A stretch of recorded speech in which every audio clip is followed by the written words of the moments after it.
tratada como uma vitamina, não é uma vitamina, é um hormônio esteroide,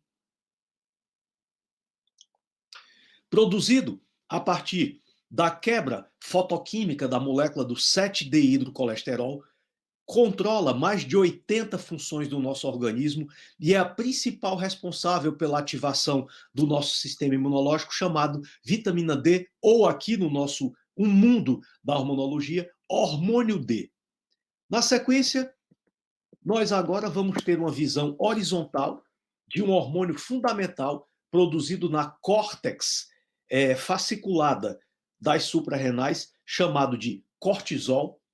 É o grande hormônio adaptador e modulador da resposta ao estresse, recrutamento de energia, desencadeamento das reações que nos façam lutar ou fugir de um perigo potencial, e as relações que o cortisol tem com o hormônio produzido na tireoide e nas células sistêmicas, chamadas triodotireonina ou T3. Existe uma íntima correlação entre as suprarrenais e a tireoide, e eu vou procurar mostrar essas relações aqui com vocês.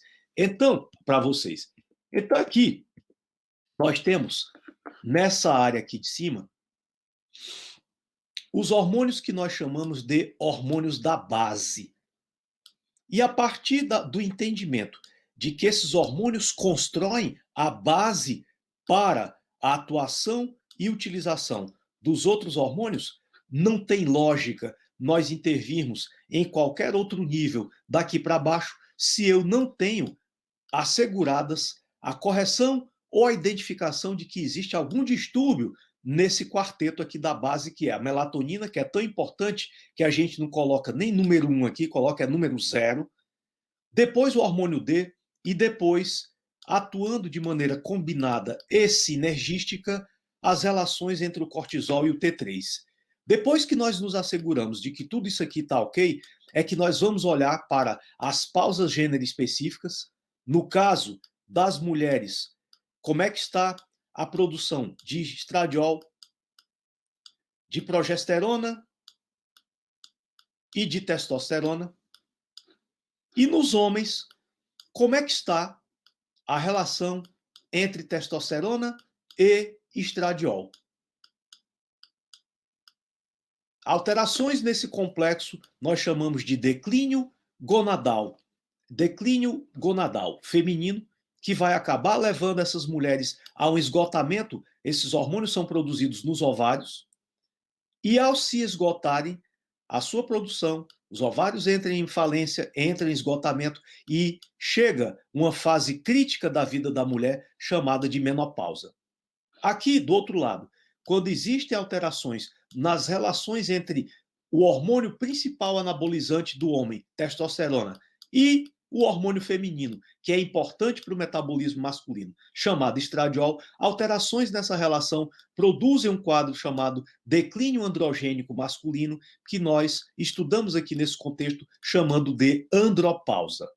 Depois entram aqui, esses são os hormônios do segundo plano, esse aqui são os hormônios da base ou do primeiro plano, esses aqui são os hormônios do segundo plano, caracterizados pela produção hormonal dos testículos e dos ovários, são as chamadas pausas gênero específicas, menopausa e andropausa. E depois que a gente olha para tudo isso aqui, é que nós vamos olhar para um outro hormônio das suprarrenais produzido na córtex reticular, chamado deidroepiandrosterona. É o esteroide humano mais abundante. O DEA executa mais de 150 funções de restauro e de reparo no organismo masculino e no organismo feminino. Vamos observar como é que está a capacidade de produção ou liberação do hormônio do crescimento humano, um hormônio fundamental para os nossos sistemas de restauro e de reparo celulares. E depois, quando existe suspeição clínica, nós vamos olhar para um grupo de hormônios que chamamos de hormônios especiais. Aqui se inclui o paratormônio, a ocitocina, a vasopressina, a aldosterona, a ocitocina, o fator de crescimento insulina símile 1, fator de crescimento insulina símile 2, o decapeptídeo. Nós vamos a timosina alfa 1. Então, é uma é um grupo de hormônios que foge um pouco aqui dessa rotina. Então, a nossa grande viagem é em torno desses principais hormônios: melatonina, hormônio D, cortisol, T3, estradiol, progesterona, testosterona, dihidroepiandrosterona e GH. Então, compreendendo essas relações hierárquicas, nós vamos discorrer sobre a importância de cada um desses hormônios na nossa vida e para o nosso bem-estar. Melatonina, produzida praticamente em todas as células do nosso corpo. Porém, a principal e a mais importante fonte de produção de melatonina, embora não seja a mais abundante, é nessa glândulazinha aqui, ó, do tamanho de uma ervilha, que nós temos lá no meio do nosso cérebro, chamado de glândula pineal, ou também chamada de epífise. É o sinônimo, vocês vão encontrar nos trabalhos científicos, tanto essa terminologia epífise, quanto a terminologia glândula pineal. O que é a glândula pineal? Senhores, senhoras, é o principal sistema de controle de adaptação dos estímulos do meio externo e do meio interno e o principal centro de controle dos sistemas neuroendócrino, reprodutivo e imunológico. A glândula pineal é a estrutura celular do corpo humano que trabalha com maior intensidade e que tem o maior gasto de energia. Portanto, essa glândula, para se manter rígida e mantendo esse controle neuroendócrino, reprodutivo e imunológico, ela precisa trabalhar por mais ou menos 20 a 21 horas a cada dia, mas ela precisa repousar por aproximadamente 3 a 4 horas por dia, para que seja mantida a sensibilidade, a ciclicidade dos sistemas neuroendócrino, reprodutivo e imunológico. Como é que ela vai, então, administrar essa relação? Trabalho, repouso, trabalho, repouso. Olha que coisa interessante. A partir da luz solar e da escuridão, eu crio um processo chamado ritmo circadiano. É a capacidade que o corpo humano precisa desenvolver de reconhecer que a qualquer momento, aqui ao meu derredor, existe a presença da luz solar ou existe escuridão. Quando está presente a escuridão da noite, eu trago um estímulo agônico para a retina vai enviar esse estímulo para o núcleo supraquiasmático e o núcleo supraquiasmático avisa para a glândula pineal que tem que começar a produzir melatonina. Ó.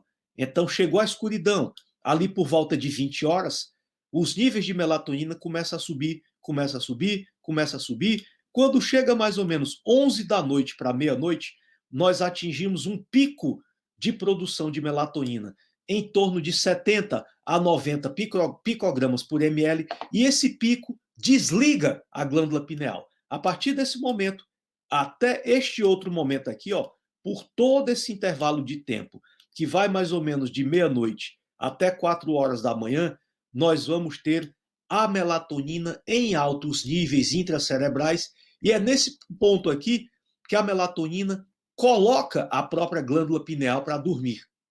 E a partir desse ciclo de produção diária de melatonina, chegou mais adiante, eu começo a perceber a luz solar, os raios de sol estimulam a retina, que vai enviar a mensagem para o núcleo supraquiasmático, e nesse momento, ó, cai abruptamente a produção de melatonina, a pineal acorda e você acorda também.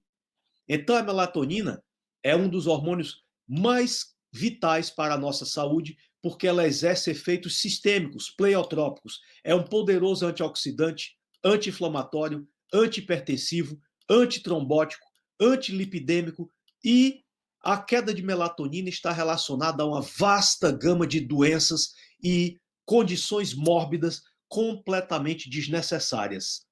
E principalmente com o advento da luz elétrica, a luz artificial, principalmente acesa após as 21 horas, provoca uma supressão, uma redução dramática da produção de melatonina.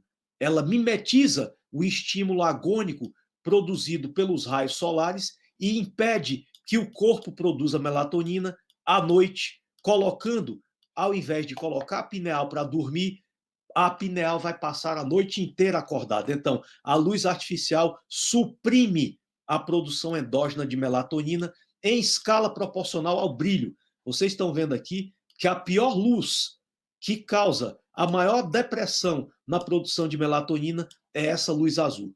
E o mais importante é que vocês entendam que basta aqueles LEDs, pequenos LEDs, verde, azul, vermelho, ficarem acesos daqueles aparelhos eletrônicos que você tem lá no seu quarto de dormir, para que você reduza dramaticamente a produção de melatonina. Então, luz artificial acesa após as 21 horas é uma droga letal. É tão sério isso aqui que eu estou dizendo para vocês que a própria Organização Mundial de Saúde classifica luz elétrica acesa após as 22 horas como uma substância promotora de carcinogênese em seres humanos da classe 1A. Ok? É gravíssimo isso aqui que eu estou falando para vocês.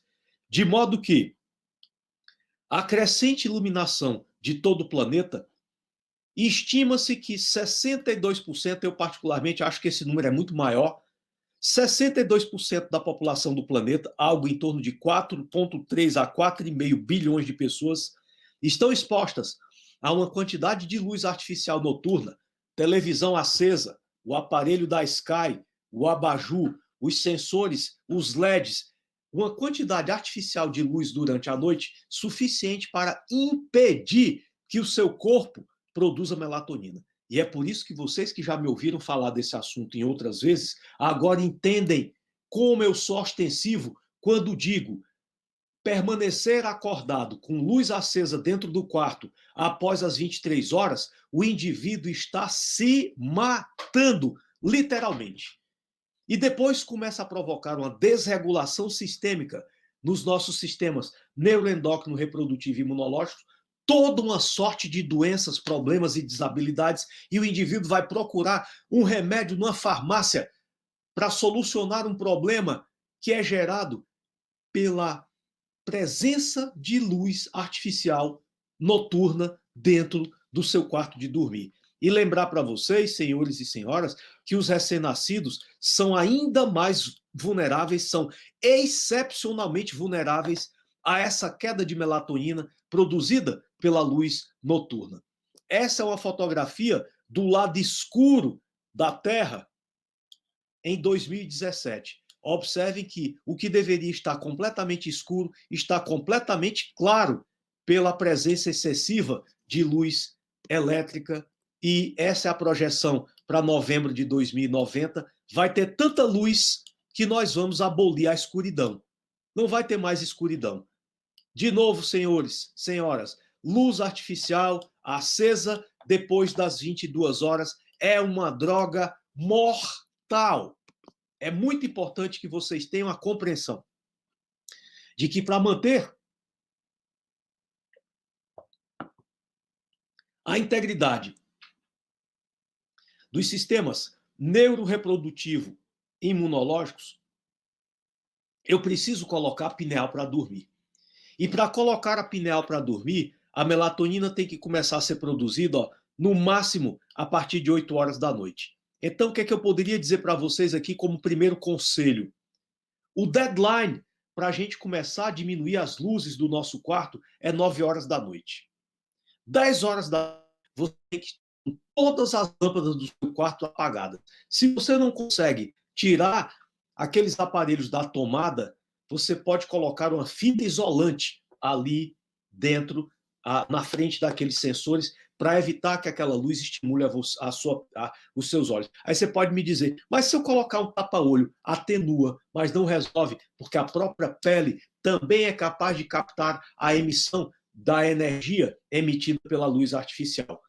Eu preciso criar um ambiente no meu quarto que permita que eu, no máximo até 10 horas da noite, esteja com tudo apagado.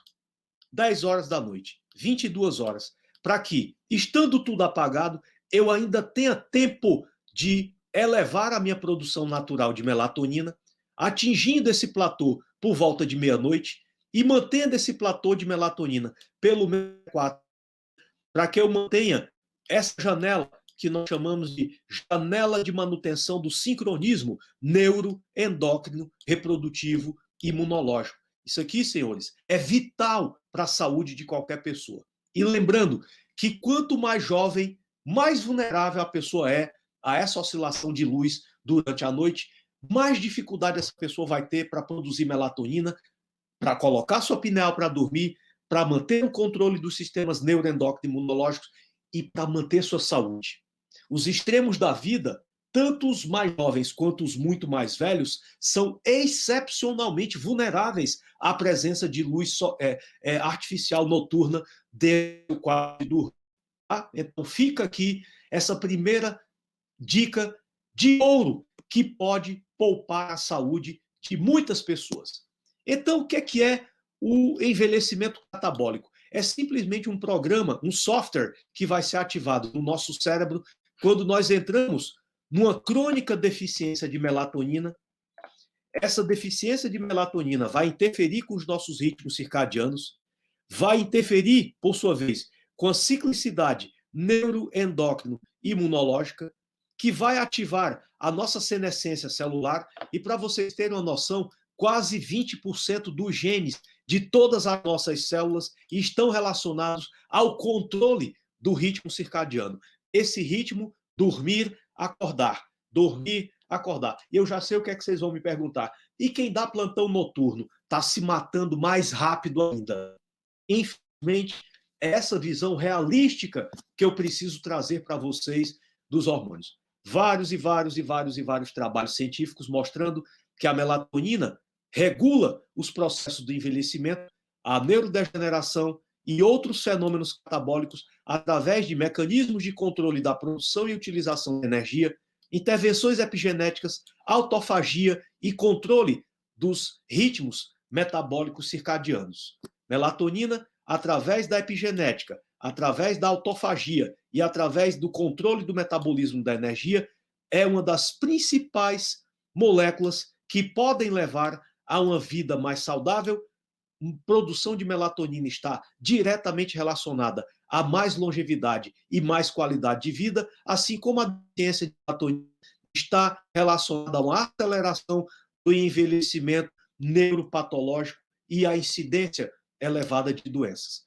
As propriedades anti-envelhecimento da melatonina regulam o metabolismo energético e levam a uma maior longevidade. Isso está amplamente comprovado em vários trabalhos científicos de peso.